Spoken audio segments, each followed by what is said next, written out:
treasured, boundless, free, rolling as a mighty ocean in its fullness over me. Underneath me, all around me, is the current of your love, leading onward, leading homeward to your glorious rest above. 할렐루야. 네, 오늘은 어버이 주일이면서 또 우리 미국의 이제 마더스데이로 우리가 함께 지키게 됩니다. 우리 함께 인사하죠. 자, 우리 옆에 분들 보시면서 특히 여성분들을 향해서 자, 해피 마더스데이 하겠습니다. 해피 마더스데이. 예. 네, 우리 이 땅에 어버이 주일 또 부모님으로 그리고 또 어머니로 또한 여성으로 살아가고 있는 모든 분들에게 또 하나님의 위로와 또 축복이 가득하시기를 다시 한번 주의 이름으로 축원해 드리겠습니다. 베트남 꽝남성 땀끼라고 하는 곳에 가면 위대한 영웅적인 어머니 조각상이라는 것이 있습니다. 베트남은 근대 이후에 그 오랜 세월 동안 여러 나라와 전쟁을 했었거든요. 프랑스와도 전쟁을 했고 특히 미국과의 그 오랜 전쟁으로 말미암아 수많은 사람들이 목숨을 잃었었습니다. 그래서 베트남 정부에서는 자녀 2명 이상을 잃은 어머니, 즉 자녀를 군대에 보내서 2명 이상 자녀를 잃은 어머니 또는 남편과 자녀를 잃은 또 부인과 어머니 그리고 군 입대가 면제되었음에도 불구하고 독자를 군대에 보내서 잃은 어머니 그런 사람들을 모아서 국가에서 위대한 영웅적인 어머니라고 하는 칭호를 그들에게 하기 시작했고요. 그들의 마음에 간직되었던 아픔과 슬픔과 그 희생을 기념하고자 2015년도에 이러한 큰 영웅적인 어머니 조각상을 만들고 또 그 5만여 명의 그 어머니들의 그 이름과 사연들을 이 박물관을 만들어서 그 안에 전시를 하게 됩니다. 그래서 그 안에 어머니들의 사진까지도 다 이렇게 전시를 했다라고 하죠. 2명의 자녀를 잃거나 남편이나 자녀를 잃거나 또 아들을 잃거나 독자를 잃거나 정말로 수십만 명의 그런 군대에서 전쟁 중에 죽었던 사람들을 위로하기 위해 국가에서 이렇게 이런 일들을 해냈다고 합니다. 그나마 얼마나 위로가 또 되고 다행인지 모릅니다. 그냥 지나갈 수도 있는 일인데 말이죠. 이처럼 우리가 사는 이 인생사에서는 희노애락, 기쁘고 또 화나고 즐겁고 하여튼 그 여러 가지 사항들이 우리 삶에 끊임없이 일어나고 있는 것들을 보게 됩니다. 즐거울 때도 있지만 슬플 때도 있고 또 아플 때가 있고 기쁠 때가 있고 고난의 때를 겪는 것이 우리의 인생인 것을 우리는 모두 다 잘 알고 있죠. 그래서 야고보는 우리의 삶에서 정말 믿음으로 산다는 것은 어떤 것일까? 그것을 오늘 본문 13절을 시작하면서 이렇게 이야기를 합니다. 너희 중에 고난당하는 자가 있느냐? 그는 기도할 것이요. 즐거워하는 자가 있느냐? 그는 찬송할지니라 라고 말이죠. 일반 세상 사람들은 고난당하면 괴로워합니다. 술을 마시기도 하고 그 고통을 풀어내고자 또 다른 무언가를 찾아 헤매기도 하죠. 그러나 그것이 해결되지 않으면 스스로 안타까운 목숨까지도 포기하는 경우를 우리는 종종 뉴스를 통해 듣게 됩니다. 또한 즐거운 일이 있어도 술을 마시더라고요. 그 기쁨을 나름대로 표현하고자 이것저것 다 해보지만 한순간에 어떤 쾌락이나 순간적인 그런 즐거움으로 끝나고 그칠 때가 많다는 것을 우리는 보게 되죠. 하지만 야고보는 우리 믿는 자들에게는 그와는 다른 삶을 사는 자들이어야 한다라고 분명하게 말합니다. 고난당할 때, 즐거운 일이 있을 때, 행복한 일이 찾아올 때 뭐 하라고요? 기도하고 찬송하라고 우리에게 이야기하고 있다는 겁니다. 그럼 고난당할 때는 어떤 기도를 드려야 할까요? 고난을 없애달라는 기도를 해야 할까요? 아니요. 고난을 허락하신 이가 하나님이신데 그래서 그 하나님께 고난을 없애달라고 하는 기도가 아니라 하나님이 고난을 이기게 하시옵소서, 이 고난을 승리케 하여 주옵소서라는 기도가 필요할 것입니다. 시편 50편 15절 말씀에 보면 환난 날에 나를 부르라. 내가 너를 건지리니 내가 나를 영화롭게 하리로다. 고난 당할 때 하나님을 향하여 기도하라는 겁니다. 하나님, 제가 이 고난을 이기게 해주십시오. 그럼 하나님이 건져주시고 도와주시겠답니다. 그것이 바로 하나님을 영화롭게 하는 일이라고 가르치고 있다는 거예요. 시편 91편 15절 말씀도 그가 내게 간구하리니 내가 그에게 응답하리라. 그들이 환난 당할 때에 내가 그와 함께하여 그를 건지고 영화롭게 하리라. 똑같은 말씀을 하고 있죠. 환난 날에 고통의 때에 하나님께 기도하라. 그러면 내가 응답해 주겠다라는 약속을 분명하게 해주시고 있음을 우리는 믿어야 할 것입니다. 반면에 즐거운 일, 행복한 일, 유쾌한 일이 있을 때 야고보는 하나님께 찬양하라고 말합니다. 찬양은 우리의 감사한 마음을 하나님께 표현하는 하나의 방법입니다. 시편에 수없이 많이 기록된 찬양과 감사의 시들을 보십시오. 그들은 기쁠 때 가만히 있지 아니하고 그들은 즐거울 때 그들의 그 즐거움과 기쁨을 오히려 하나님께 이 찬양과 감사의 시로 올려드렸던 수많은 시편들을 우리는 알고 있다는 사실이죠. 그러나 찬양은 기쁠 때만 드리는 것은 아닙니다. 사도행전 16장에 보면 바울과 실라가 빌립보에서 복음을 전하다가 감옥에 갇히는 일이 있었죠. 그들에게는 고난받는 때였습니다. 그러나 그들이 감옥에서 구해달라고 기도하기보다는 하나님께 그들은 찬송을 올려드렸어요. 그랬더니 하나님께서 그 찬송을 들으시고 고난 가운데 그들을 구원하여 주시는 놀라운 역사를 우리가 사도행전을 통해 보게 됩니다. 그렇습니다. 고난의 때든 기쁘고 행복할 때든 기도와 찬양은 늘 우리들을 통해서 하나님 앞에 드려져야 할 것이라는 겁니다. 때로는 기도로 표현할 때도 있어야 하겠고 때로는 찬양으로 하나님 앞에 우리의 인생의 아픈 문제, 힘든 문제, 때로는 기쁘고 감사한 문제도 다 표현할 수 있어야 한다는 겁니다. 그럴 때 하나님은 응답하시고 하나님은 우리를 필요한 것으로 채우시며 갚으시며 구원하시는 역사를 이루어 주신다고 하는 거예요. 고난의 때에 기도를 통해 환난 날에 구원해 주신 하나님의 은혜를 경험하시는 여러분 되시기를 축원해 드립니다. 기쁨의 때에도 그 기쁨이 배가 되게 하시는 것은 우리가 하나님께 찬양을 올려드릴 때에 그것이 영원한 기쁨이 될 수 있다는 사실을 여러분 믿으시기를 바랍니다. 그러니 많이 기도하고 자주 기도하십시오. 많이 찬양하고 많이 하나님께 감사의 시를 표현하실 수 있기를 바랍니다. 인생에서 참으로 많은 고난의 때가 있고요. 또 그 고난 가운데 가장 힘든 것은 뭐니 해도 질병일 것입니다. 물질의 고난도 있고 자녀들이 힘들게 할 때도 있고 또 신앙과 영적인 문제로 우리가 고난을 받을 때도 있지만 그러나 그것보다 더 힘든 것은 우리 자신들에게 찾아오는 또는 우리 사랑하는 자에게 찾아오는 질병일 것입니다. 야고보도 역시 교회 공동체 내에 질병으로 고생하는 많은 자들이 있다는 것을 알기에 오늘 그들을 향해서 이렇게 권면을 해요. 자, 오늘 14절 말씀을 한번 같이 읽겠습니다. 너희 중에 병든 자가 있느냐? 그는 교회의 장로들을 청할 것이요 그들은 주의 이름으로 기름을 바르며 그를 위하여 기도할지니라.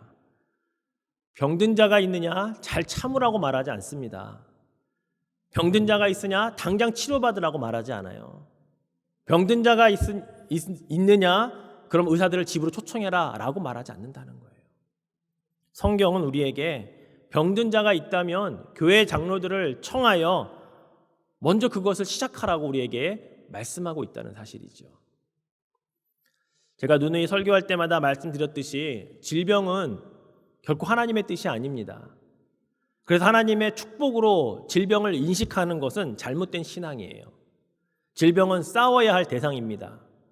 그래서 예수님도 공생의 3년 내내 질병과 싸우셨어요. 모든 환자들이 왔을 때 그들을 고쳐주셨지 아니야 이것은 하나님의 뜻이야 좀 더 견디어봐 좀 더 참아봐 하나님의 뜻 있을 때까지 기다려봐 한 번도 그런 적이 없었다고요. 하나님의 뜻은 모든 질병으로부터 구원하시고 고치는 것이 하나님의 뜻이었기 때문이라는 것을 우리는 기억해야 합니다. 병든 자가 교회 장로들을 초청하는 경우를 생각해 봅시다. 얼마나 아프면 교회 갈 힘이 없으면 장로님들을 교회로 집으로 초청해야 할까요? 그 정도로 연약하고 힘든 상황을 이야기하고 있는 거거든요. 그러면 초청해야 됩니다. 그런데 보통은 목사님, 장로님 그냥 기도만 해주세요 라고 하는 분들이 더 많아요. 주의 말씀은 병들었느냐, 아프냐, 교회 올 정도로 힘이 없느냐, 그러면 장로들을 청하여서 분명히 기도하라고 우리에게 말씀하고 있거든요. 여기서 말하는 교회의 장로들은 당시 교회 대표 직분을 맡은 감독과 같은 단어로 사용되고 있습니다. 오늘날은 담임 목사나 또는 장로님들을 함께 지칭하는 표현이라고 볼 수가 있겠죠. 즉 교회의 양떼들을 돌보라고 기름 부어 세우신 목회자나 또는 장로님들 모두가 이런 성도들의 초청에 응할 준비를 하고 있어야 되는 겁니다. 신방은 목회자의 전유물이 아니에요. 누구든지 장로님 와서 기도해 주세요라고 초청하면 갈 준비를 하고 그런 마음의 준비를 하고 그리고 가서 기도해 줘야 된다는 사실이죠. 그런 초청을 받아 가서 해야 할 일은 무엇일까요? 오늘 보면 기름을 바르며 기도하라라고 말합니다. 자, 기름에 해당하는 단어는 실질적으로 올리브 기름을 뜻하고 있습니다. 고대 사회에서는요, 아픈 병자들을 치료할 때 이 기름을 바르는 행위가 일반적인 행위였죠. 우리가 강도 만난 자의 이웃에 대해서 예수님이 비유로 말씀하실 때 선한 사마리아인이 응급처치하는 장면을 봐도 거기에 그렇게 기록되어 있어요. 누가복음 10장 33절과 34절에 보니까 어떤 사마리아 사람은 여행하는 중 거기 이르러 그를 보고 불쌍히 여겨 가까이 가서 기름과 포도주를 그 상처에 붓고 싸매고 자기 짐승에 태워 주막으로 데리고 가 돌보아 주었다. 여기에도 기름과 포도주를 사용하는 것을 보게 되죠. 예수님께서도 제자들에게 가르치시고 복음을 전하고 병자들을 고칠 때 그렇게 하라 말씀하셨더니 제자들도 실제로 그렇게 했습니다. 마가복음에 6장 12절 13절 보니까 제자들이 나가서 회개하라 전파하고 많은 귀신을 쫓아내며 많은 병자에게 뭘 했다고요? 기름을 발라 고쳤다라고 하는 표현이 성경에 곳곳에 있다는 거죠. 다시 말해서 병자를 위하여 실제적으로 필요한 치료에 필요한 약품들을 사용하는 것, 그것도 이야기하고 있다는 겁니다. 동시에 그것과 함께 기도하라고 말씀하고 있다는 것이죠. 그러나 우리가 여기서 놓치지 말아야 할 중요한 표현이 한 가지 있습니다. 핵심이 있습니다. 14절 말씀에 그것을 뭐라고 하냐면 그것은 주의 이름으로 하는 기름 바름과 기도라는 사실이에요. 그냥 치료하는 기름을 바르라고 말하지 않아요. 주의 이름으로 기름을 바르고 주의 이름으로 기도하는 것이 이게 능력이고 이게 하나님의 말씀이라는 사실입니다. 질병이 인간적인 안타까움이나 끊임없는 노력으로 고쳐지는 것이라면 굳이 이렇게 주의 이름으로라는 말씀 쓰지 않으셨을 겁니다. 어떤 치료를 하더라도 주의 이름으로 하라는 거예요. 알약 하나를 먹더라도 주의 이름으로 하라는 거예요. 연고 한번 바르더라도 주의 이름으로 하고 기도하라고 분명히 말씀하고 있다는 사실이죠. 사랑하는 성도 여러분, 바로 우리는 이 말씀에 귀를 기울여야 합니다. 우리는 작은 질병과 고칠 수 없는 큰 질병을 나누어서 우리는 그렇게 생각할 때가 많아요. 작은 질병은 그냥 아무렇지도 않게 정말 내가 고칠 수 없는 큰 질병은 기도도 더 하게 되고 그렇게 하지 않습니까? 그러나 여러분, 주의 이름으로 행하는 모든 기도 안에는 큰 것과 작은 것이 없습니다. 늘 주의 이름으로 약을 먹고 약을 바르며 함께 기도하시는 이것이 성경적이라는 사실을 우리는 기억해야 된다는 것이에요. 이러한 행위가 믿음의 기도와 연관이 됩니다. 자, 오늘 15절 말씀을 보면 믿음의 기도는 병든 자를 구원하리니 주께서 그를 일으키시리라. 혹시 죄를 범하였을지라도 사하심을 받으리라. 이렇게 말씀하고 있죠. 이 믿음의 기도가 질병으로 아파하고 고통 중에 있는 주의 백성들을 고치고 일으킬 수 있다라는 주의 말씀을 분명하게 선포하고 있다는 것입니다. 여러분, 우리는 이걸 믿음으로 받아들여야 하는 것입니다. 사실은 제가 개인 기도 시간은 물론이고 또 우리 주일날 예배 시간에도 그리고 우리 새벽 기도할 때마다 그리고 목요일날 우리 또 기도 클럽 있을 때마다 빼놓지 않고 기도하는 게 우리 아픈 분들을 위해 환우들을 위해 기도하는 것입니다. 그런데 한 번은 제가 새벽 기도 시간에 혼자 기도를 하고 있는데 그때도 여전히 우리 아프신 분들을 위해 기도하고 있었어요. 근데 갑자기 이런 마음이 드는 겁니다. 벌써 교회 아픈 분들이 이렇게 많아서 벌써 작년부터 우리가 간절히 집중적으로 계속해서 기도하고 있는데 왜 병든 자가 치유받고 일어나는 일이 없을까? 왜 자꾸 우리는 기도는 많이 하는데 더 아픈 분들만 생겨나는 것일까? 이렇게 계속 기도하는 것이 의미가 있는 것일까? 라는 생각이 드는 겁니다. 그러면서 저에게 깨닫게 해주신 말씀은 뭐였냐면 지금 이러한 마음과 생각들을 우리 성도들이 하고 있을 수 있다는 것을 알게 해주셨어요. 목회자에게 그런 마음이 드는 것은 성도들은 이미 그런 마음을 이미 가지고 있는 것은 아닐까라고 생각을 하게 하셨다는 겁니다. 그런데 이 마음은 누가 주신 것일까요? 사단이 우리들에게 그렇게 계속 기도해 봐라. 소용이 있나? 계속 믿음의 기도를 한다고 하지만 아무리 부르짖고 간구해 봐라. 뭔 변화가 있느냐? 포기하라고 우리에게 그렇게 종용하는 마음들을 줄 수 있다는 것을 저에게 깨닫게 하셨습니다. 그래서 제가 선언하고 선포하기로 했습니다. 우리 한국 속담에 김병에 효자 없다라는 말 있잖아요. 아무리 기도해도 중병은 낫지 않아 라고 하는 것을 우리가 믿는 신자가 아니라면 우리는 오늘 기도하여 믿음의 기도를 통하여 병든 자를 주께서 일으키신다라고 하는 그 믿음의 고백을 포기하지 않아야 된다는 겁니다. 저는 포기하지 않겠습니다. 여러분도 함께 기도해 주시고 포기하지 마시기를 주의 이름으로 부탁을 드립니다. 그런데 우리가 한 가지 질문을 한번 드려볼게요. 믿음의 기도는 병든 자를 일으킨다고 말씀하셨는데 그럼 이 믿음이라고 하는 것이 병든 자에게 필요한 걸까요? 병든 자를 위해 기도하는 자에게 필요한 믿음일까요? 병든 자가 믿음을 가져야 일어나는 것일까요? 아니면 병든 자를 위해 기도하는 자가 믿음을 가져 일어나는 것일까요? 오늘 야고보서는요 후자입니다. 장로들을 초청하라 그랬잖아요. 장로들은 주의 이름으로 기름을 바르며 기도하라고 했잖아요. 그리고 그들은 믿음의 기도를 통해 병든 자를 주께서 일으키신다는 사실을 믿고 기도하라고 말씀하고 있거든요.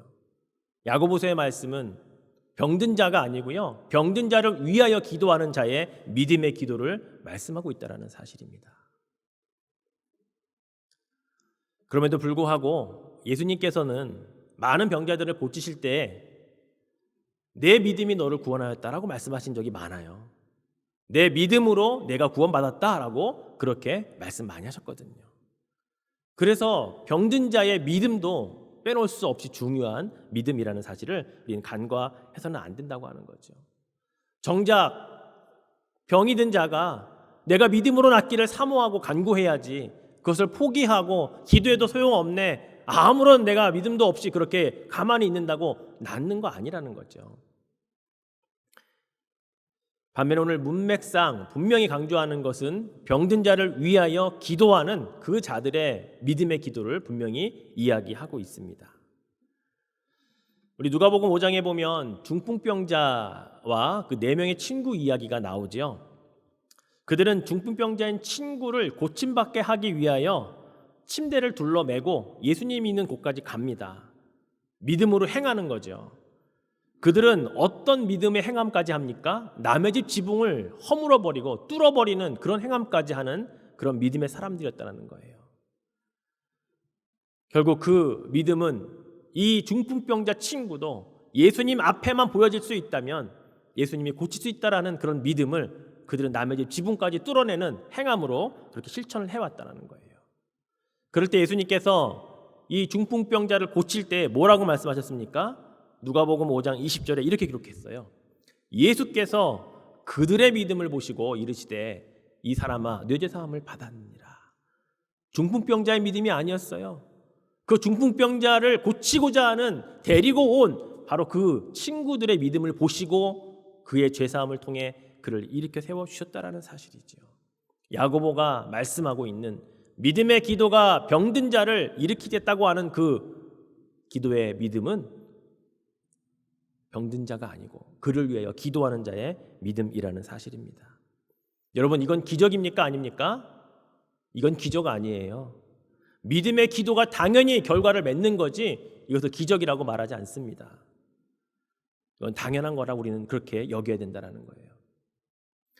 그래서 병든 자를 위해 기도하는 분들에게 첫 번째 기도할 것은 그들을 위한 치유가 아니고요, 나의 믿음을 위해 기도 먼저 하는 겁니다. 하나님, 제가 누구를 위하여 기도할 건데요, 제게 먼저 믿음을 주십시오. 제가 믿음 없이 그냥 기도하지 않게 해주십시오. 제가 믿음을 가지고 그 믿음의 기도를 드릴 수 있게 해주십시오. 그렇게 기도해야 된다는 거예요. 그냥 무턱대고 아픈 분을 위해 기도하는 거 아닙니다. 그런 믿음도 없이 기도하면 무슨 효과가 있겠냐고요. 믿음의 기도가 병든 자를 일으키지 그냥 기도가 일으킨다고 말씀하지 않는 특별한 그 의미를 우리는 깨달아야 한다는 것입니다. 사랑하는 성도 여러분, 누군가를 위해 기도할 때 병든 자든 그렇지 않든 나의 믿음을 먼저 위해 기도하시고 그 믿음을 가지고 기도하는 여러분 되시기를 주님의 이름으로 축원해 드립니다. 또한 15절에 보면 야고보서에서는 어떤 질병은 죄와도 연관이 있다는 것을 밝혀줍니다. 그래서 혹시 죄를 범하였을지라도 라는 말은 뭡니까? 그 병이 이 죄와도 연관이 있다라는 사실이 있을 수 있다라고 야고보는 그렇게 이야기하고 있는 거예요. 그래서 죄 사함을 얻게 되면 그 질병도 치료되는 경우가 있다라고 말씀하고 있죠. 물론 모든 질병이 죄와 연관된 것은 아닙니다. 날 때부터 소경된 자와 그 죄의 문제를 제자들이 예수님께 분명히 물었죠. 예수님, 날 때부터 소경된 자는 도대체 누구의 죄 때문에 그렇습니까? 부모님의 죄입니까? 그 자신의 죄입니까? 예수님 뭐라 그러셨어요? 아니다. 죄와 상관없다. 하나님의 영광을 위하여 그는 그렇게 태어난 거다라고 말씀하셨단 말이죠. 그러니까 모든 병이 죄와 상관이 있는 것은 아닙니다. 반면에 예수님께서 질병을 고쳐주신 이후에 어떤 자들에게는 다시는 죄를 범하지 않도록 조심하라고 그렇게 말씀하신 경우는 그의 질병은 죄와 연관이 있기 때문에 생긴 병이라는 것도 예수님이 가르쳐 주셨던 거죠. 그래서 우리는 16절 말씀을 잘 이해를 해야 됩니다. 자, 같이 한번 16절 읽어볼까요? 그러므로 너희 죄를 서로 고백하며 병이 낫기를 위하여 서로 기도하라. 의인의 간구는 역사하는 힘이 큼이니라. 자, 죄로 인한 질병일 경우에는 반드시 그 죄에 대한 회개, 죄에 대한 고백이 선행되어져야 된다고 말하고 있죠. 회개가 먼저라는 겁니다. 왜 그럴까요? 시편 66편 18절 말씀을 보면 내가 나의 마음에 죄악을 품었더라면 주께서 듣지 아니하시리라. 죄는 하나님의 귀를 막기 때문입니다. 잠언 28장 9절 말씀에 보니까 사람이 귀를 돌려 율법을 듣지 아니하면 그의 기도도 가증하니라 라고 잠언서에는 그렇게 말씀하고 있어요. 하나 넘겨주세요. 하나님의 말씀을 들으려고 하지 않는 귀, 그리고 기도하는 것 가증하다고까지 표현하고 있다는 겁니다. 그래서 여러분, 회개가 그만큼 중요한 거예요.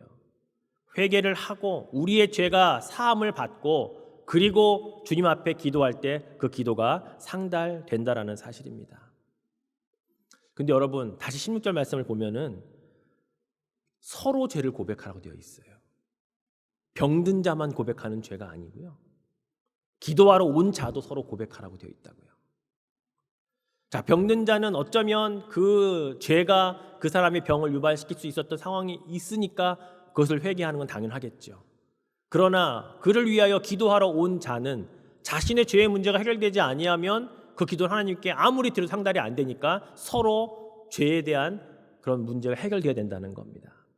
그렇다고 이 말씀을 여러분 잘못 오해해서 우리 안에 있는 모든 죄악들을 다 이야기해서 서로가 어떤 죄를 지었는지를 다 그렇게 고백하는, 마치 고해성사하듯이 그걸 이야기하는 거 아니에요. 결국 회개하는 기도를 함께 먼저 드리라는 거죠. 어쩌면 그 병이 죄와 연관될 수 있을 수 있으니까 혹시 죄가 생각나거든 회개하고, 또 기도하러 온 분들도 반드시 죄의 문제만큼은 해결해야 주님이 그 기도를 들으시니까 그렇게 기도하는, 그리고 나서 기도하는, 그래야 의인의 간구가 역사를 한다는 거 아닙니까? 어떻게 의인이 됩니까? 하나님이 의롭다고 칭해줘야 되잖아요. 그건 죄의 문제가 해결돼야 되는 거거든요. 그래서 그러한 의인의 간구가 역사하는 힘이 크다라는 겁니다. 여러분, 역사하는 힘이 크다라는 말은요, 그 기도가 운동력 있게 일한다, 매우 효과적이고 파워풀해진다라는 뜻을 가지고 있거든요. 기도 자체가 그런 능력이 있는 게 아니고요. 그렇게 회개한 다음에 기도드리는 그 기도를 하나님이 들으시고 역사하신다는 거예요. 아주 효과적으로 아주 파워풀하게 하나님이 기도의 응답을 하신다라고 말씀을 하고 있다는 것이죠. 그러면서 야고보는요, 의인의 간구는 역사하는 힘이 크다라는 말씀을 누구의 이야기로 설명을 하냐면 엘리야의 이야기로 설명을 합니다. 엘리야 선지자는 유대인들에게 매우 존경받는 그러한 선지자 중에 한 사람이죠. 그는 에녹처럼 죽음을 맛보지 않고 하나님께로 불려 올라간 선지자였습니다. 그리고 구약의 마지막 선지자인 말라기 선지자를 통해서 여호와의 크고 두려운 날이 임할 것인데 그 전에 마지막으로 내가 엘리야를 다시 보내겠다라고 했을 정도로 이 엘리야 선지자는 유대인들에게는 굉장히 존경받는 선지자예요. 그런데 이러한 선지자를 뭐라고 말하냐면 그도 우리와 똑같은 성정을 가진 사람이라고 이야기합니다. 우리는 뭔가 특별할 것 같고 하나님의 그 능력의 종이라고 생각하는 엘리야, 그래서 그의 기도는 다 들어주고 다 응답되는 것 같다고 우리는 생각할 수 있는데요. 그러나 야고보는 뭐라고 말합니까? 엘리야도 우리와 똑같은 본성을 가지고 있고 우리와 똑같은 성격을 가지고 있는 그런 사람이다라고, 우리와 별반 다를 게 없는 사람이다라고 그렇게 이야기를 한다는 거예요. 이와 똑같은 표현이 어디에 나오냐면 사도행전에 나와요. 사도행전 14장에 보면 루스드라라고 하는 곳에 사도 바울과 바나바가 방문을 한 적이 있습니다. 그곳에서 안진뱅이를 일으키는 역사를 보여줘요. 그때 그들이 뭐라고 말합니까? 와, 이 땅에 사람의 모양을 하고 온 신들이다라고 바울과 바나바를 그들이 막 추앙하고 신처럼 섬기려고 할 때 바울과 바나바가 옷을 찢으며 뭐랍니까? 우리도 여러분과 같은 성정을 가진 사람입니다 라고 그렇게 선포하는 장면이 사도행전 14장에 나온다고요. 똑같거든요. 엘리야라서 바울이라서 바나바라 특별한 게 아니라는 거예요. 우리와 똑같은 본성을 가지고 있고 우리와 똑같은 성격을 가지고 있는 그러한 사람들인 것을 누누이 성경은 이야기하고 있다는 거죠. 실제로 엘리야 선지자의 삶과 사역을 살펴보면요, 물론 그는 능력에 있는 종으로 쓰임 받았습니다. 그러나 그에게도 갈등도 있었고 고뇌도 있었고 선지자로 주의를 감당하면서 회의도 들었던 그런 것을 우리는 그의 삶을 통해 보게 되거든요. 갈멜산에서 바알 선지자 450명과 싸워서 완벽한 승리를 거두었던 엘리야. 그런데 그 이후에 어떤 일이 벌어집니까? 왕비 이세벨이 엘리야 선지자를 죽이겠다라고 하는 그 엄포에 겁을 먹고 광야로 도망을 가잖아요. 그리고 그 조그마한 그 로뎀나무 밑에 가서 뭐라고 말합니까? 하나님, 저 이제 그만 죽여주세요. 더 이상 저는 힘들어서 못 살겠습니다 라고 말하고 있거든요. 그의 뛰어난 하나님의 종으로 쓰임받은 장면도 있지만 심지어 하나님 앞에 이제 그만 살고 싶다고 고백하는 그러한 모습도 있는 것을 보며 우리와 다를 바가 없다는 거죠. 쓰임받을 땐 하나님의 능력의 종이지만 그렇지 않을 땐 연약한 사람과 똑같은 모습을 엘리야가 보여주고 있기 때문이죠. 하지만 그런 엘리야가 아합왕과 이 이세벨이 하나님 대신 바알과 아세라를 다 대체하는 그런 악행을 보면서 그가 간절히 하나님께 기도해서 3년 6개월간 비가 오지 않았다라는 것을 야고보가 이야기합니다. 그 기도가 믿음의 기도였다라는 거예요.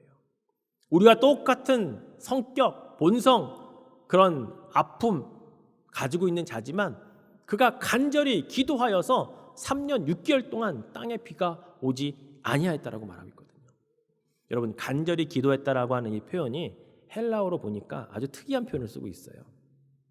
헬라어로 프로슈케 프로세타토라는 헬라어를 쓰고 있는데요. 이 두 단어가 같은 단어예요. 한글로는 간절히 기도했다라는 표현을 쓰고 있지만 이걸 헬라어 그냥 원어로 번역하면 기도로 기도했다라는 표현이에요. 무슨 말일까요? 기도가 하나님이 들으시는 기도가 되게 했다라는 표현인 거죠. 그냥 기도했다는 게 아니고요. 3년 6개월 동안 비가 오지 않도록 하나님 앞에 간절하게 기도한 것은 그의 기도가 하나님이 들으시는, 상달하시는 그런 기도가 되도록 했다라고 그렇게 표현하고 있는 것입니다. 사랑하는 성도 여러분, 여러분의 기도도 이와 같아야 합니다. 여러분이 정말로 간절히 바라고 원하는 기도가 있다면 기도가 되게 해야 된다는 거예요. 하나님이 들으시는 기도를 할 수 있어야 된다는 것입니다. 우리도 성경이 엘리야와 바울과 바나바와 다르지 않은 사람들이잖아요. 근데 우리는 안 되고 그들은 되는 이유가 뭡니까? 아니요. 반대로 우리는 되고 그들이 안 되는 것도 있을 수 있다는 것을 기억해야 돼요. 간절히 기도하는 자가 되면 됩니다. 기도가 되게 하면 돼요.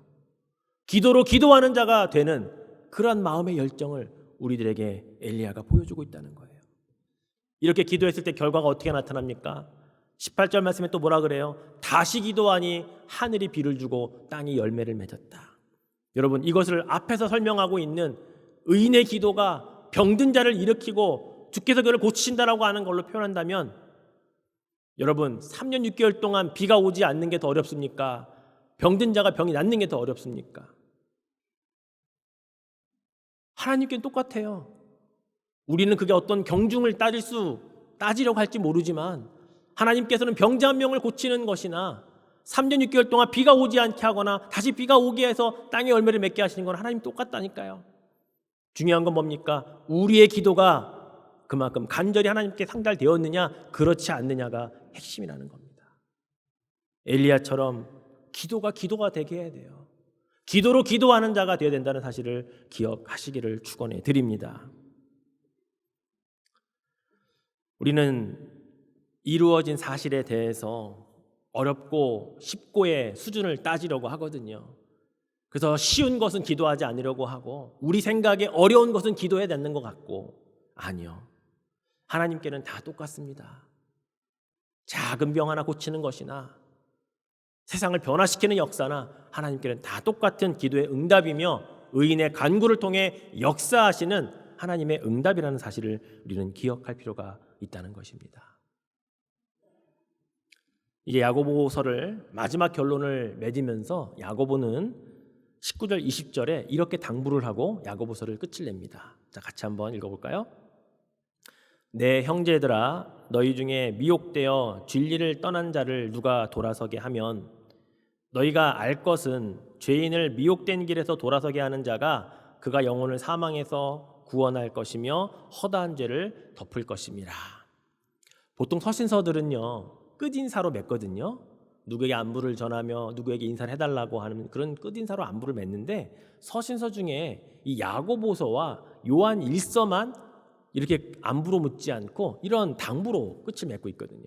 요한 1서도 5장 마지막 21절에 보면 자녀들아 너희 자신을 지켜 우상에게서 멀리하라 이렇게 하고 요한 1서가 끝이 나요. 야고보서도 이 유사한 말씀으로 끝이 나잖아요. 그런 특별히 유대교에서 기독교로 개종한 사람들 가운데 이단에 빠지는 사람들을 향해 그 말을 하고 있습니다.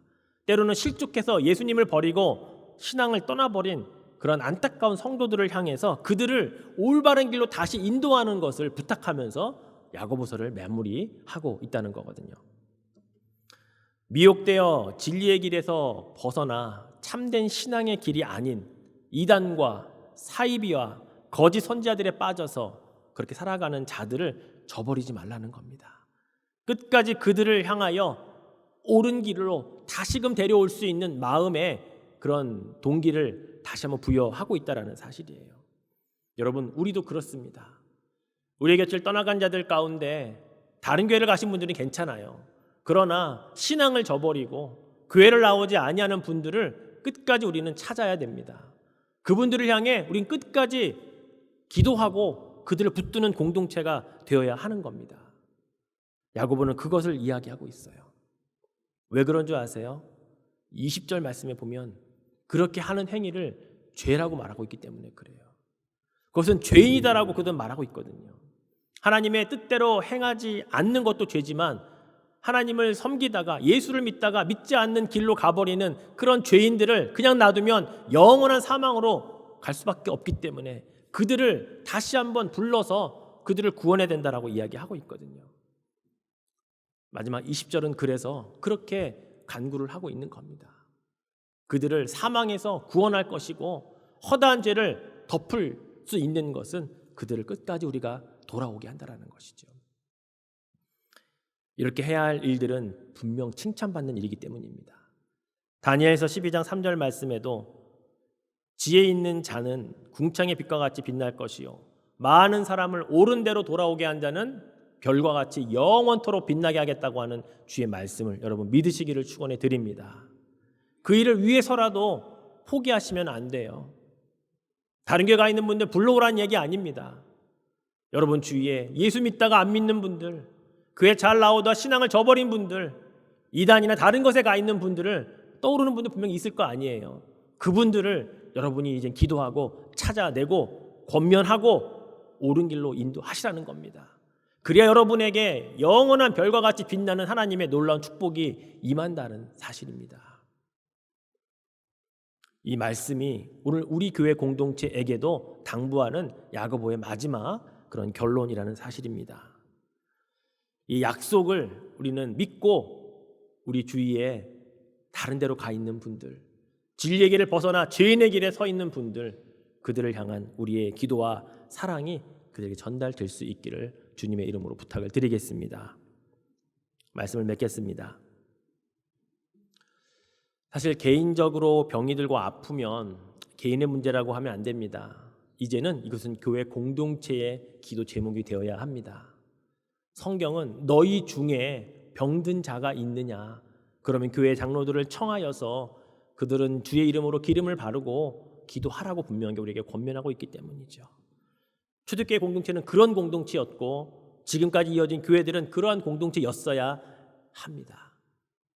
우리는 어느덧 개인의 질병은 개인의 질병으로 끝나는 경우가 많지만 아니요, 이제는 그 누구 아픈 한 사람을 위하여 그가 우리들에게 그렇게 기도해달라고 부탁한다면 그것으로 함께 끌어안고 기도하는 공동체가 되어야 한다는 사실입니다.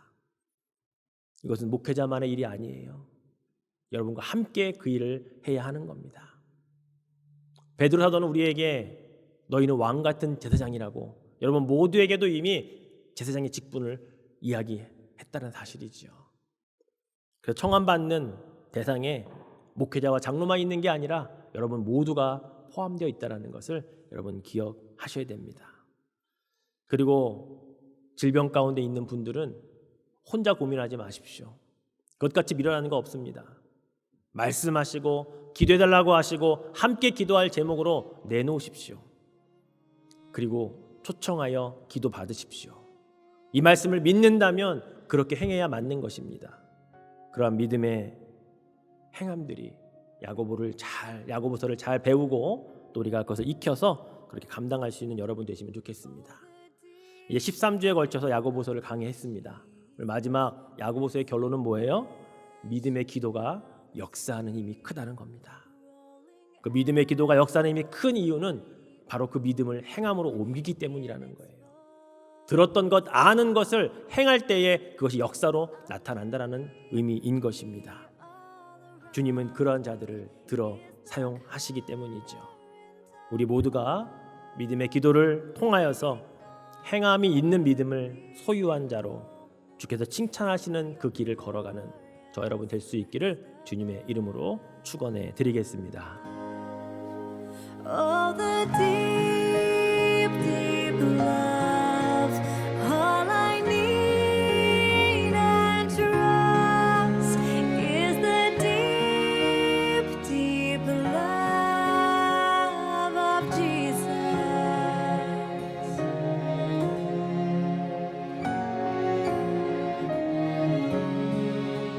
Oh, the deep, deep love of Jesus. Spread his praise from shore to shore.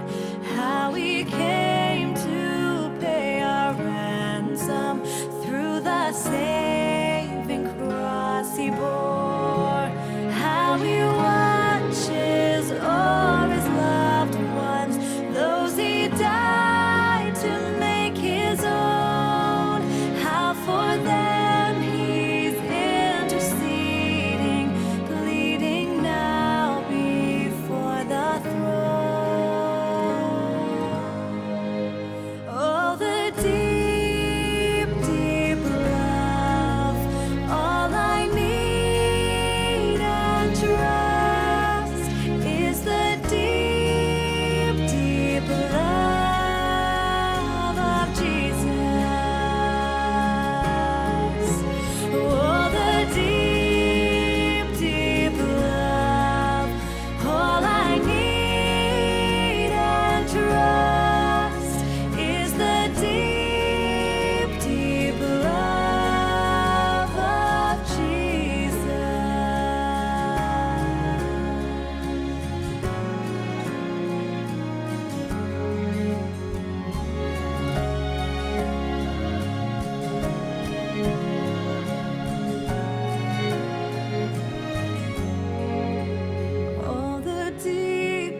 surpassing all the rest.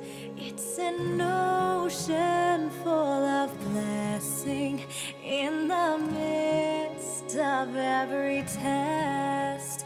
Oh, the deep, deep love of Jesus, mighty Savior, precious friend.